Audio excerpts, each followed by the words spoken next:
what did Malcolm X once say? The chickens are coming home to roost. Yeah. So your policies are now biting you in the butt, and you're pointing the finger at these groups, and nothing could be further from the truth. There it because is. as Bruce tweeted out the other day, let's look at a place like Dubai that's majority Muslim, and yet it's the safest place in the world. So your logic doesn't work. There it is. And yet this continues to be a narrative that's propagated not only in Britain, but in the US, because they don't really understand.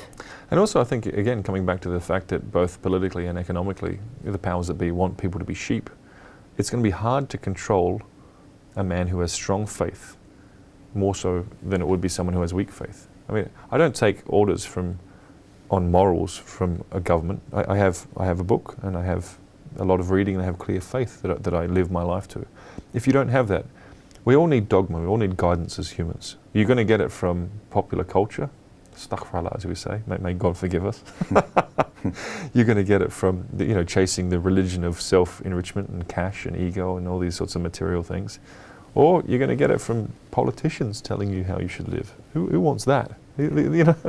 I think humans need faith in order to have optimized, both on the micro level, mindsets for life, and also on the macro, on the societal level. For societies to win, it needs to be faith-based. Otherwise, where is the guidance coming from? From leaders who are Western politicians who are clearly just interested in self-enrichment and keeping the slave class slaves?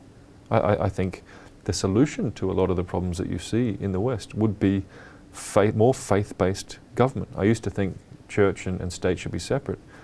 But if you do that, then politicians are ruling it. They're not accountable to anything other than how much money they can squeeze out of the system while they're in for 4 years. Whereas if you have a combination between church and state, if you have politicians who genuinely feel accountable to God, not just doing it for, decorative purposes, but genuinely feel, all right, I'm accountable to a higher force, I need to do the right thing. That's how you get a functioning society, such as the UAE. It's interesting, when I got caught up in this whole freedom of speech fight in 2020, That was a big one. Yeah, it was a big one. And I went back to kind of some of the founding fathers and some of the basic tenements and everything that was going on, and went pretty deep. And when you look at that, a lot of people will argue that all of those rules that were put out in the Declaration of Independence and the Bill of Rights, that was only going to work if it was built on a foundation of faith. And that was on the assumption that there was a faith and that men were acting in certain ways and moral ways. And it wasn't actually those rules that made America. It was the fact that they were built on a place that was largely of faith at that time. It's a super valuable point. It was very interesting to entertain, and I think there's truth there. And maybe on that. Sorry, all the morality that they talk about, all the Yeah. principles come from faith.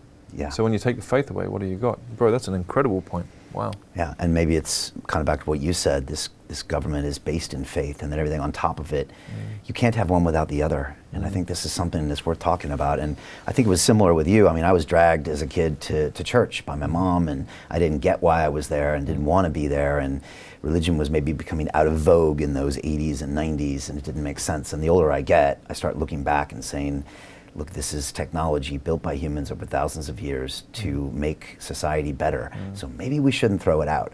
And if you look at all of us, starting to worship social influencers and starting to do our, long distance runs and our fasting and our extreme circumstances, guess what? The religion's been doing that for a long time.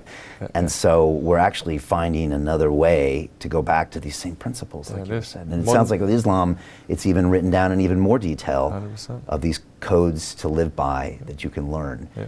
And it's just interesting to see everybody kind of re-embracing that. I think they are. I am. Yeah, fantastic, brother. No, it's beautiful to hear you say these words, because it's anyone who's a practicing Muslim understands that a lot of what people are doing, whether it's modern day spirituality or meditation or a lot of health stuff, fasting, or even that search to be a better man. How much, the YouTubers out there, and how much energy is put into both creating content and also energy consumed into viewing that content to try and become a better man. Talk to any Muslim about the fact that we have a book that says clearly what to do. Now the Quran can be a lot, it can be a bit heavy to interpret at first. Having conversations, targeted conversations with people who know the faith, such as, how should I be a good father? What am I meant to be as a man? How am I meant to be a good man? How am I meant to be in relationships? If you talk to people who understand the faith well, the answers are there. It's not some 25-year-old YouTuber who's got a couple of Lambos who can teach you how to be a good man. A lot of that search for self-betterment, which is a noble thing, is really misplaced nowadays. Everyone's searching male role models. Talk to some Muslim brothers. They can talk to you very clearly about the fact that the answers are ancient and true. And I think all religions are trying to interpret the truth, right? Islam is the most modern and the most unpolluted in terms of the way the writing was been handed down to the current day. Right. To me, it's the most potent interpretation of the truth. Hey, I know investing in crypto is scary. It takes a real leap of faith because there are so many scams, rug pulls, and bad actors out there. It's a dangerous business, which is why 95% of people lose all their money. Well, that's why I created the London Real Investment Club, so you can access the hottest deals on the planet and use the crypto bull market to create the generational wealth that you deserve. Join my team of over 100 people from around the world that are making millions of dollars behind the scenes investing in blockchain, AI, Web3 games, DeFi, Bitcoin, and more. Don't miss out. Click the link below to book a call with one of my team now. But hurry, this bull market will end soon. I know investing in crypto can be scary. That's why you gotta join the investment club. Pull the trigger. Let's do this.